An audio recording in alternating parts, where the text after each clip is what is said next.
É um prazer estar aqui com vocês novamente. Como o nosso irmão bem disse, meu nome é Jonathan, eu sou natural de São Paulo, interior de São Paulo, só que hoje eu estou trabalhando e atuando no ministério na cidade de Toledo, no Paraná. Estamos aí já há 6 anos trabalhando aqui no Paraná. E é um prazer estar aqui com os irmãos novamente nesta sala de oração.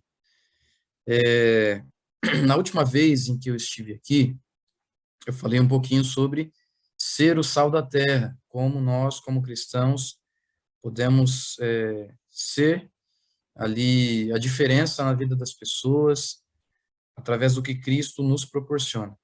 Hoje, a abordagem é um pouquinho diferente. Eu gostaria que vocês abrissem as Bíblias de vocês lá no livro de Abacuque.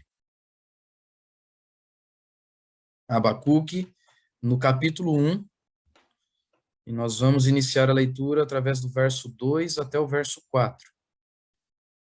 Talvez para você seja difícil ali você encontrar o livro de Abacuque, talvez seja um personagem que você não dá muita importância, talvez seja um livro ali que você passe, até porque ele só tem 1, 2 páginas ali no máximo, dependendo da Bíblia, e poucos capítulos, né? Apenas 3 capítulos. Mas a história do livro de Abacuque é uma história tremenda, uma história muito importante para as nossas vidas. Eu convido então você a lermos juntos Abacuque, capítulo 1, verso 2 até o 4. Lá diz assim: Até quando, Senhor, clamarei eu, e tu não me escutarás? Gritar-te-ei violência, e não salvarás? Por que me mostras a iniquidade, e me fazes ver a opressão? Pois a destruição e a violência estão diante de mim, há contendas, e litígio se suscita. Por esta causa, a lei se afrouxa, e a justiça nunca se manifesta. Porque o perverso cerca o justo, a justiça é torcida. É interessante notar aqui que logo no início do seu livro, em que Abacuque escreve, ele vem falando aqui de alguns problemas, de algumas situações ali que não o deixaram confortáveis. Abacuque ele é levantado ali perante Deus para ser um profeta, para trazer uma mensagem poderosa naquele tempo em que ele estava vivendo. E logo no início ele vem falando um pouco sobre iniquidades. E ele diz ali, ó, a iniquidade de Judá. Ele vem falando, até quando, Senhor, eu vou ficar falando isso ou aquilo? E vai continuar acontecendo coisas erradas nesse mundo. Ele vai citando uma por uma, né? Porque me mostras iniquidade, o povo é um povo que vai atrás da destruição, violência, e tem contendas ali, então o povo briga entre eles, o povo causa contendas, opressão, e ele começa ali a não entender qual era a sua missão diante daquele povo.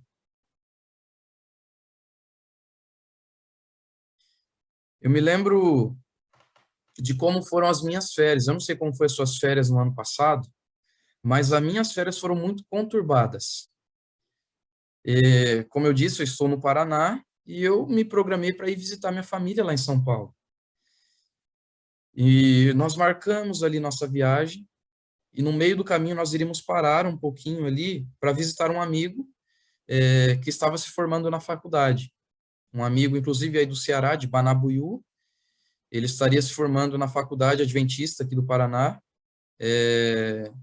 E nós programamos também para passar por ali antes de ir para São Paulo. Quando nós estávamos no meio do caminho, nós paramos para ir no posto abastecer e percebemos que uma calota do carro ali, ela tinha saído. Eu falei, mas que estranho, né? Não houve barulho nenhum. E aí saiu essa calota. Falei, até então tudo bem, né? Nada de grave aconteceu. Falei, vamos seguir a viagem. Chegamos no IAP, né, na faculdade aqui do Paraná. Ficamos ali a formatura com esse nosso amigo. E chegamos ali na sexta-feira e no domingo a gente estaria indo embora para São Paulo. Quando nós saímos no domingo, seguimos viagem, Nós estávamos chegando ali na cidade do interior de São Paulo, onde mora a minha família. Um carro pegou e bateu ali no meu retrovisor, e nisso o espelho ali do retrovisor ele quebrou. Ele caiu no chão ali. E aí eu parei o carro, fui, peguei o espelho e falei, nossa, as férias começaram com tudo, né? Comecei a ir nas lojas ali para comprar um novo retrovisor. Aí pedi um pela internet para ver se chegava a tempo. E nós combinamos, eu não sei se o pessoal aí do Ceará também combina, de juntar a família e fazer ali a entrada ali do Ano Novo, que nós fazemos ali no pôr do sol. Fizemos um amigo de oração também. E quando foi no dia 31 de dezembro, nós estávamos ali nos reunimos, fizemos o culto de pôr do sol, e o meu sobrinho estava ali com a gente. De repente ele começou a ter muita febre, dor de garganta, ânsia de vômito, e dava remédio para ele, ele deitava um pouco, melhorava, daqui a pouco piorava. Quando era 10:30 da noite, nós pegamos ele e falou, não, temos que levar ele para o hospital porque ele não está bem. E querendo ou não, hospital na virada do ano é lotado. Quando nós estávamos saindo e a gente estava em um rancho, a gente chama de rancho, é um pedaço de terra que o meu sogro tem que fica do lado do rio, e é afastado assim da cidade. E quando nós pegamos ele para sair, para levar para o hospital, nós havíamos andado que uns 4, 5 quilômetros, o meu carro parou, ele acendeu a luzinha do alerta, né, da temperatura do radiador. E aí eu parei o carro, e isso já era 11 horas da noite, né? Eu falei, mas que estranho, isso aqui nunca aconteceu. E aí paramos o carro, esperei um pouquinho, né, para baixar a temperatura, olhei a água para ver como estava. Até então tudo bem. Peguei água, coloquei lá no reservatório, voltei, liguei o carro, a mesma coisa. E onde nós estávamos ali era um local, a gente estava no meio do nada e não tinha sinal de telefone, de torre nenhum. E nós não conseguíamos ali ligar para o meu sogro, ou para minha mãe, para ninguém. Falei, ó, vamos esperar um pouquinho para ver se passa algum carro. Nós ficamos 1 hora ali parados e só passaram 2 carros. Quando já era mais de meia-noite ali, meu irmão conseguiu ligar para o meu sogro. Ele foi até lá, onde nós estávamos, e ele falou, olha, se eu não sei o que está acontecendo aqui, está sem água, o seu radiador, você coloca, ele já cai novamente. E aí eles tiveram que ir com outro carro para levar o meu sobrinho no hospital, e o meu eu voltei para o rancho ali, para a chácara em que nós estávamos reunidos. Fomos dormir, já era mais de 3 horas da manhã, da virada ali do ano, a gente estava muito preocupado, primeiro com o nosso sobrinho, né, que estava bem mal de saúde. Quando eles chegaram no hospital da cidade em que nós estávamos, o hospital estava lotado, eles não quiseram atender o nosso sobrinho. E aí nós tivemos que viajar até uma outra cidade para eles poderem ser atendidos. Amanhecemos no outro dia, no dia 1º de janeiro, e alguns familiares meus iriam para lá, para onde nós estávamos, também para passar o dia com a gente. Quando eu cheguei, quer dizer, quando eles chegaram, eu comecei a mostrar ali a chácara em si, e estava na época de janeiro, dezembro, janeiro, né? Tinha muita manga. Não sei, acho que no Ceará tem manga também, né? Isso, aí estava na época de manga. E aí, quando nós chegamos em um pé de manga ali, tinha uma manga bem grande. Eu falei, olha, olha essa aqui, vou pegar para a gente comer. No que eu puxei a manga do pé ali, eu senti que algo começou a passar pelo meu rosto. De repente, eu notei que eu estava sendo picado por abelha. E não era só uma. Naquele momento eu saí correndo, né? Você começa a abanar na preocupação, só que não deu muito certo, porque eu tomei 4 picadas de abelha naquele momento. Foi uma na orelha, uma aqui do lado do olho, uma aqui no rosto e uma no pescoço. E logo em seguida isso começou a inchar muito, mas inchou mesmo. E eu tenho até fotos, mas eu não vou mostrar foto aqui porque não ficou muito legal. Aí eu comecei a virar assim para minha família, eu falei, olha só que legal. Eu falei, pode vir 2022 que eu já estou preparado, porque tudo de ruim já aconteceu em apenas uma semana. Aí eles começaram a rir e tal, mas nós, como seres humanos, começamos a questionar a nossa vida, né? Falei, poxa, por que tudo isso vem acontecendo? Da mesma forma que Abacuque foi chamado por Deus, e ele começou a questionar, falou, mas por que isso está acontecendo? Por que o povo é assim? Nós temos um Deus tão grandioso, um Deus que zela por cada um de nós, e por que isso tem que acontecer justamente com o povo? Eu convido você a juntos lermos o verso 6 agora. Abacuque 1, verso 6. E lá diz assim: Pois eis que suscita os caldeus, nação amarga e impetuosa, que marcham pela largura da terra, para apoderar-se de moradas que não são suas. Abacuque ele foi chamado por Deus para ser um profeta, e justamente naquele momento em que ele estava vivendo, o povo estava sendo oprimido, o povo estava sofrendo contendas, o povo a cada dia mais, em vez de melhorar a sua questão espiritual, eles estavam em declínio. E ainda Deus, ele vira para Abacuque e fala, olha, eis que eu suscito os caldeus. Quem eram os caldeus? Os caldeus eram os babilônios. E Deus vira para Abacuque e fala, olha, eu estou suscitando um povo, e esse povo, eles vão oprimir vocês por 70 anos. Esse povo, ele vai escravizar vocês. E aí Abacuque começa a perguntar para si mesmo, poxa, mas para que Deus me levanta então para falar que nós vamos ser oprimidos por um povo, nós vamos ser escravizados e tudo de mal vai acontecer com o nosso povo? Naquele momento, eu imagino que Abacuque ele começa a questionar Deus. Ele começa a questionar não só o que havia acontecido com o povo, mas justamente Deus ter chamado ele para fazer uma grande obra naquele momento. Só que Deus, ele dá algumas respostas. E nós vamos ver agora no capítulo 2. No capítulo 2, dos versos 1 a 4, Deus ele responde a Abacuque. E olha só a forma que Deus responde. 2, verso 1 diz assim: Por-me-ei na minha torre de vigia, e colocar-me-ei sobre a fortaleza, e vigiarei para ver o que Deus me dirá, e que resposta eu terei à minha queixa. Verso 2: O Senhor me respondeu e disse: Escreve a visão, grava-a sobre tábuas, para que eu possa ler até quem passa correndo.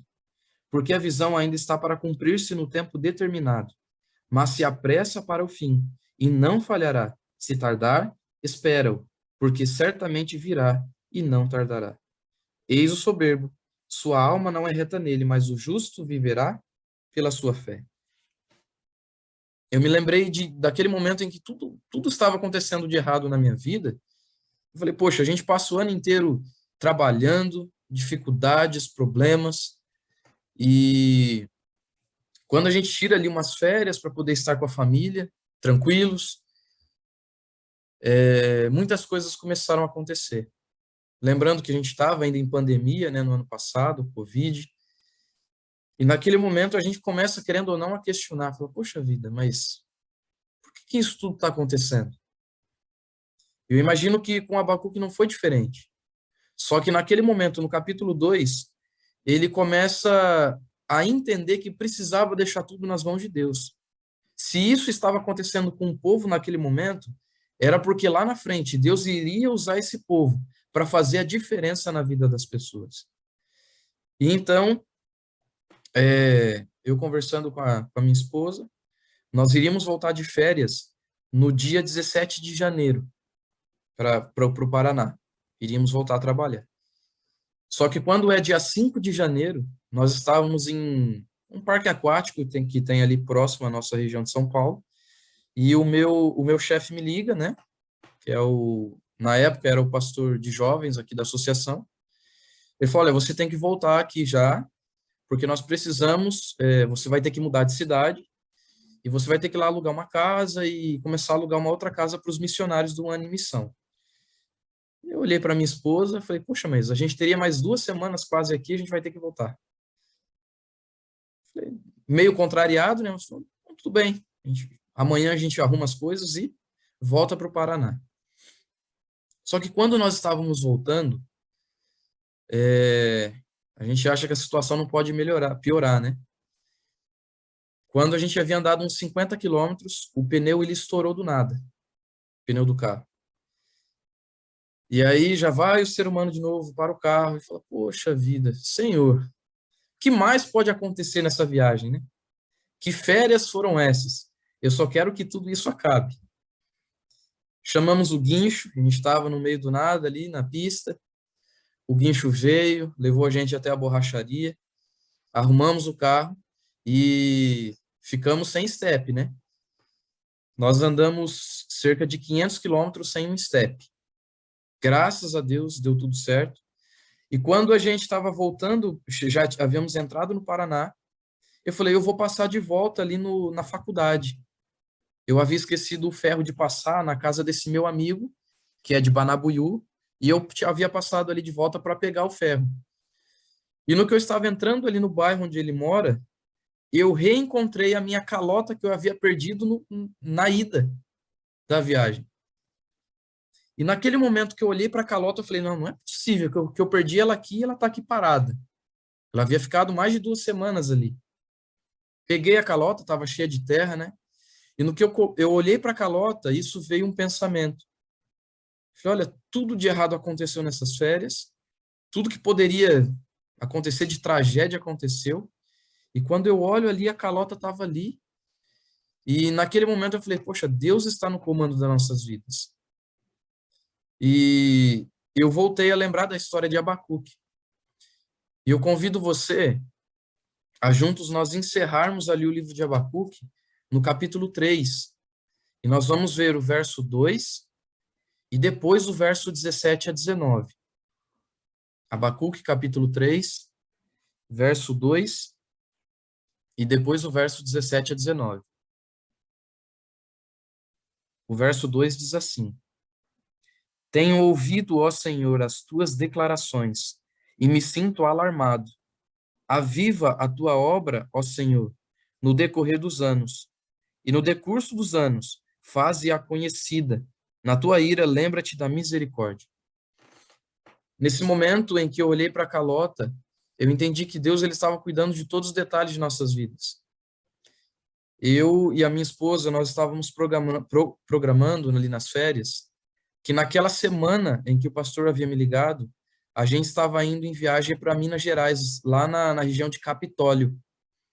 Eu não sei se vocês vão recordar, mas esse ano, no comecinho do ano, em janeiro, teve uma tragédia que aconteceu lá em Capitólio, que caiu um pedaço ali da parede. Isso foi uma tragédia, mataram várias pessoas. Nós estávamos indo para lá naquele mesmo dia em que aconteceu a tragédia. Nós estávamos indo para lá, na verdade, no dia anterior, e no dia que aconteceu a tragédia, nós estaríamos lá em Capitólio. Naquele momento em que nós já estávamos chegando no Paraná e que as notícias começaram a publicar de que havia caído aquela parede lá em Capitólio, muitas pessoas começaram a me ligar.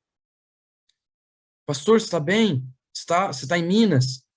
Eu falei, não, eu estou no Paraná, eu tive que voltar de viagem, de última hora. E você está sabendo? Ele está sabendo o quê? Não, lá em Capitólio aconteceu um desastre e tal, eu achei que você já estivesse por lá. Eu falei, não, graças a Deus eu não fui. Naquele momento, eu olhei para minha esposa e a gente falou, Deus nos livrou mais uma vez de uma dificuldade, de uma tragédia, e assim como ele livrou o povo lá e como ele suscitou o profeta Abacuque naquele momento, eu entendi e vi o livramento de Deus. Eu gostaria de encerrar lendo os versos 17 até o 19. Lá diz assim: Ainda que a figueira não floresça, nem haja fruto na vide, o produto da oliveira minta, e os campos não produzam mantimento, as ovelhas sejam arrebatadas do aprisco, e nos currais não haja gado. Todavia, eu me alegro no Senhor, exulto no Deus da minha salvação. O Senhor Deus é a minha fortaleza, e faz os meus pés como da corça, e me faz andar altaneiramente.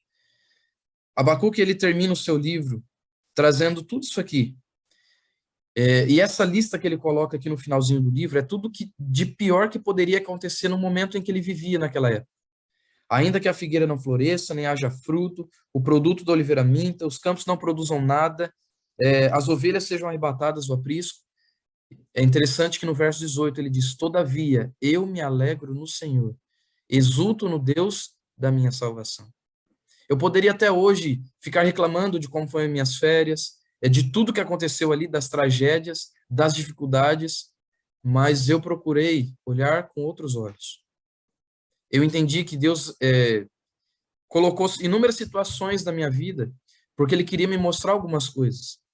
Ele falou: ei, espera lá, eu estou no comando, sou Deus que cuida de cada um de vocês. Eu não sei você, mas talvez eu esteja falando para alguém que esteja enfrentando alguma dificuldade. Talvez eu esteja falando para alguém que esteja falando para pessoas, e muitas pessoas não tomam decisões. Talvez você esteja passando por uma dificuldade que você acha que não tem mais solução na sua vida. Muitas vezes nós questionamos a Deus e deixamos de confiar naquele Deus que opera milagres em nossas vidas, naquele Deus que quer cuidar do seu povo. Mas lá na frente, eu entendi que Deus queria o melhor para cada um de nós. Nós vamos cantar uma música nesse momento que ela faz todo o sentido para as nossas vidas, que é a música Não Há o Que Temer.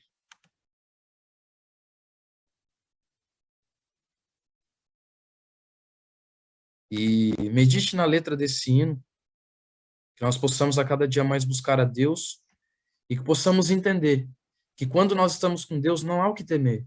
Quando nós fazemos a vontade de Deus, Ele está sempre pronto a nos abençoar, independente dos problemas e das provações que aconteçam em nossas vidas.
Muito bem.